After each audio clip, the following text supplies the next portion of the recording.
భక్త మహాశైలకు విజ్ఞప్తి. మన ఏలూరు రామకృష్ణాపురం యూట్పిల్లి వంతెన వద్ద గల శ్రీ కనకదుర్గ అమ్మవారి ఆలయ ప్రాంగణంలో ఏలూరులో మొట్టమొదటిసారిగా శ్రీ వారాహి అమ్మవారు, శ్రీ మేఘా దక్షిణామూర్తి మరియు శ్రీ ధన్వంతరి వైద్య భగవానుడు జంటనాగుల విగ్రహ ప్రతిష్టలు ఫిబ్రవరి 8వ తారీఖు 2025వ తేదీ భీష్మ ఏకాదశి శనివారం నాడు ఉదయం 11:22 అతి వైభవంగా భక్తుల సహకారంతో జరిపించడం జరిగింది.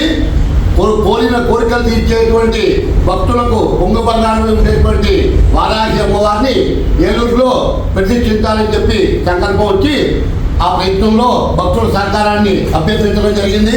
వారందరూ ఎంతో ఉత్సాహంగా ముందుకొచ్చి ఆ వారాహి అమ్మవారి విగ్రహానికి విగ్రహ ప్రతిష్టలకు సహకరించడం వల్ల ఈ యొక్క విగ్రహ ప్రతిష్ట అతి వైభవంగా జరిపించాం. కాబట్టి భక్తులందరూ ఈ యొక్క వారాహి అమ్మవారిని దర్శించుకుని ఈ కోరిన కోరికలు తీర్చుకుని ఆ అమ్మవారి పరిపూర్ణ విగ్రహాన్ని పొందవలసిందిగా కోరుతున్నాం. सर्वदुष्टप्रदुष्टानां सर्वेषां सर्ववाक्सिद्धचक्षुर्मुखगतिर्जिह्वा स्तम्भनं कुरु कुरु शीघ्रं वश्यम् ऐं ग्लौं दग दग दग दग अस्त्राय पट् ॐ ऐं